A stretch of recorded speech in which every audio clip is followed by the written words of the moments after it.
beloved Boss Mike Cervera.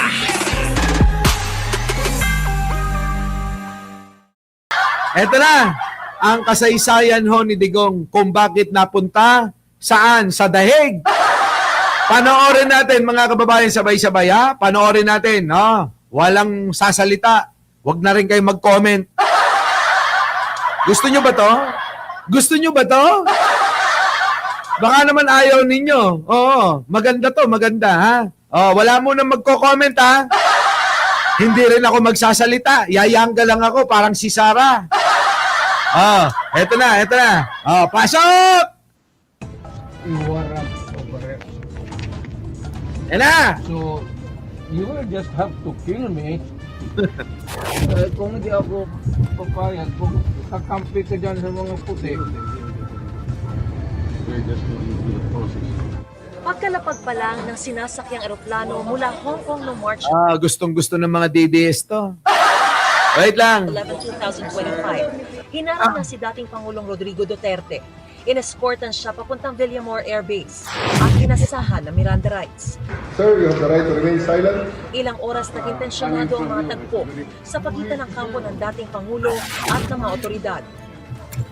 Akin na yung anak ko! Ito yung gawin niyo! Ito na ang sinasabi ko, sir, na we can do this the hard way. We can do this easy. The easy way, sir, is for you to choose 3 people to accompany here. The hard way,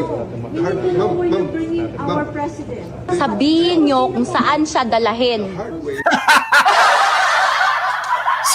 Narinig ko yung boses nung dating hindi pa nareretoke.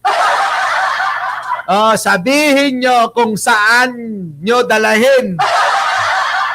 Sabi mga kababayan nung si Kitty. Kunyari lang mga concern niya mga yan mga kababayan pero hindi naman.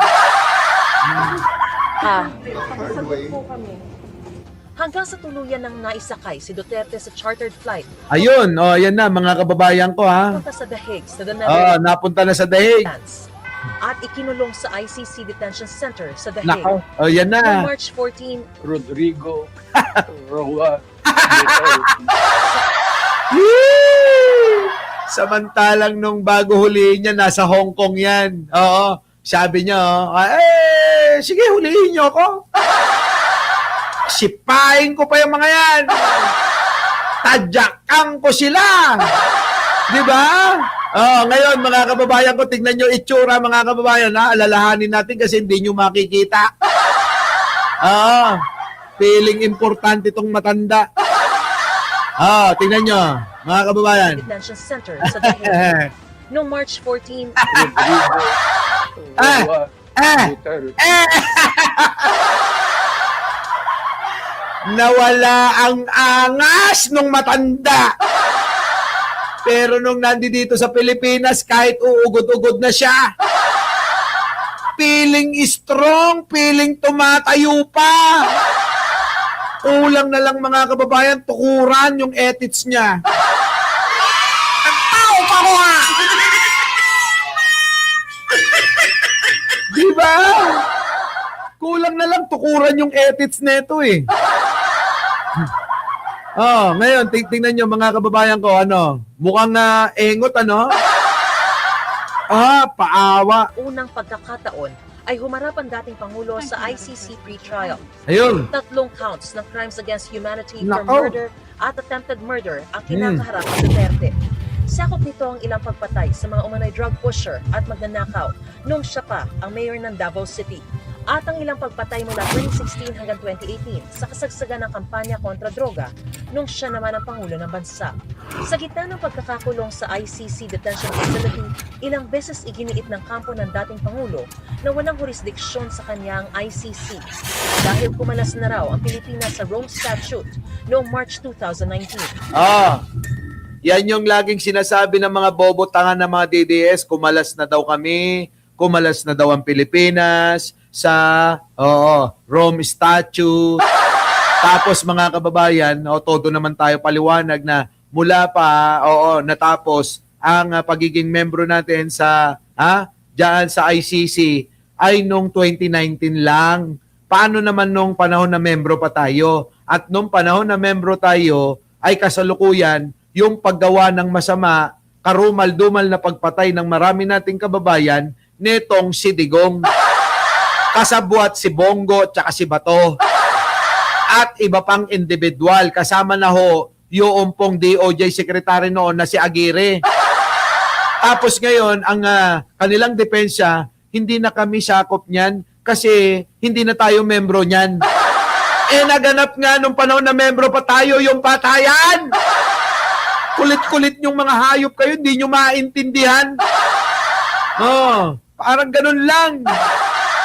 Halimbawa, ikaw, inabuso mo yung asawa mo. Inabuso mo. Binugbog mo, ginulpi mo, at ginagahasa mo pa. Tapos, naghiwalay kayo. Sabi mo, hiwalay na kami niyan, kaya wala na yun. Ganun ba yun? Hindi ganun yun. Sa batas ay kahit na hiwalay na kayo, pag ikaw dinimanda sa pamamagitan ng pamimilit mo para makatalik siya, sa pamamagitan ng pambubugbog mo, kahit hiwalay na kayo, pwede ka pa rin sampahan ng kaso, tanga! Ang tao pa mo, ha! Tama ba? Tama ba? Tama ba? Ganun ho kasi yun mga kababayan na hindi naiintindihan ng mga bobo, tatanga-tangang mga DDS Hiwalay na tayo, hindi na tayo kasali dyan. Di ba, no? Mga kababayan? Kulang na lang, tawagin nila si Satanas para dasalan. Bago pa aprubahan ng ICC noong September 2021, ang hiling ng ICC prosecutor na imbestigahan ang drug war. Nanindigan ang ICC Pretrial Chamber 1 Ayan na. process na may jurisdiction sila sa kaso Nako. dahil November 1, 2011 sumali ang Pilipinas sa ICC. November 2011, mga kababayan, sumali tayo sa ICC. November 11. At February 8, 2018 naman nagsimulang mag-imbestiga ang ICC prosecutors sa extrajudicial killings sa Pilipinas. At 2018, nag-umpisa na mag-imbestiga ang ICC. Kaya lahat daw ng pagpatay na ibinibintang kay Duterte mula November 1, 2011 hanggang March 16, 2019 ay sakop ng jurisdiksyon ng ICC. Kita Dahil nyo? state party pumping Sakop pa rin, mga kababayan, kasi nauna ho yung pagdidemanda sa pangunguna ni Trillanes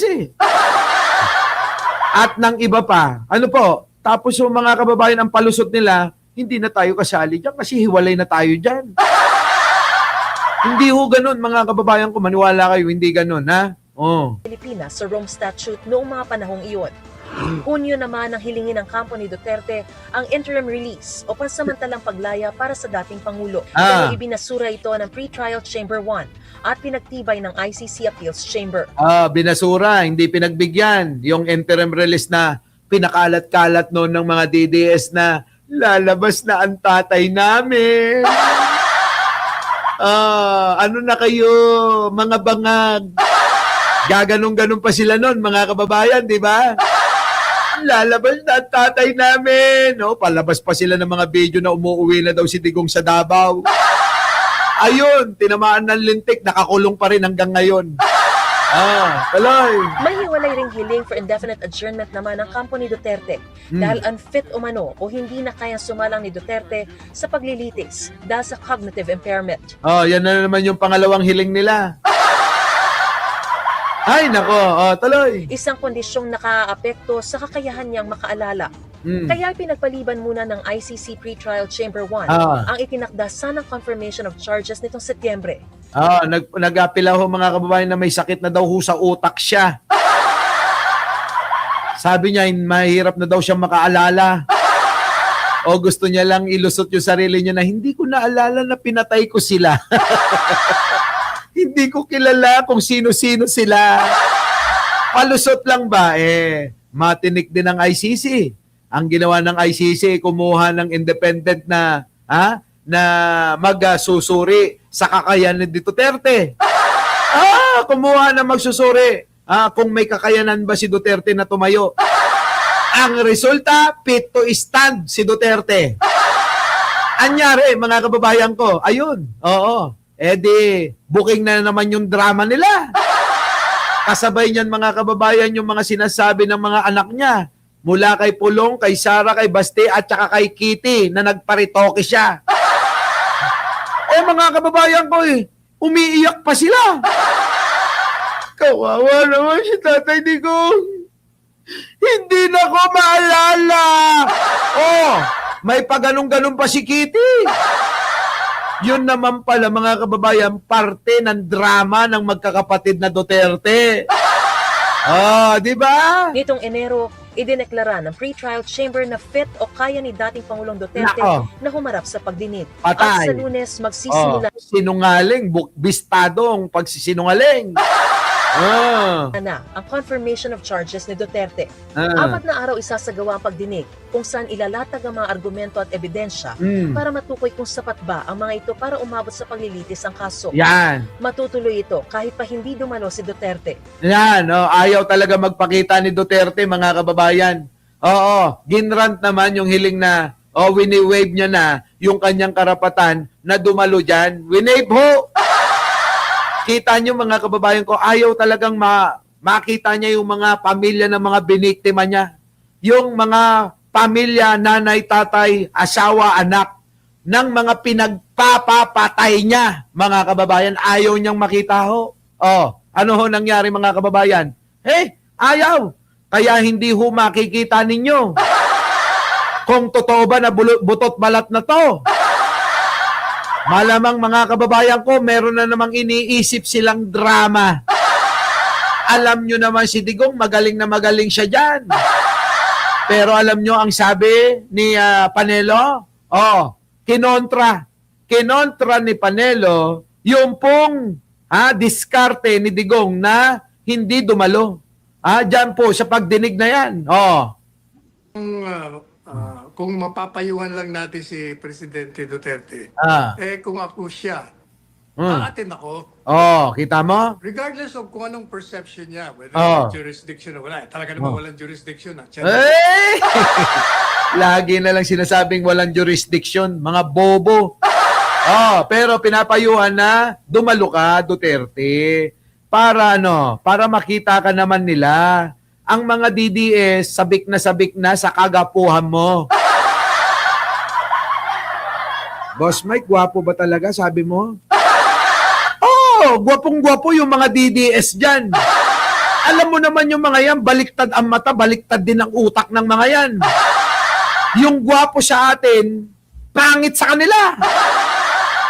Yung pangit sa atin, katulad ni Duterte, yun, gwapong-gwapo yung mga tangina mo nyo!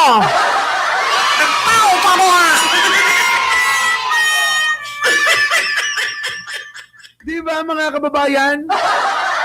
Baliktad Kanyang posisyon.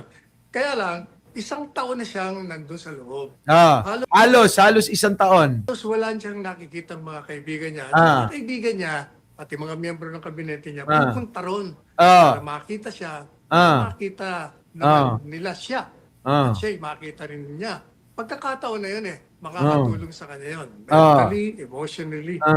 Kaya sayang na hindi siya pupunta ron. Huwag ka na magtaka, Panelo. Drama lang nila yan. Baka hindi ka na-inform. Hindi na-inform, mga kababayan, si Panelo.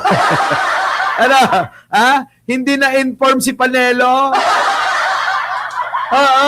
Na may drama na naman si Digunyo. Panelo naman, hindi ka na nasanay sa amo mo. Hindi na-inform ito. Paano? May drama. Kayong mga DDS, takam na takam kayo lalo. Pinapatakam lang kayo ni Duterte. Para lalo kayong masyabik ng husto. Di ba, mga kababayan ko? Our beloved Boss Mike Cervera.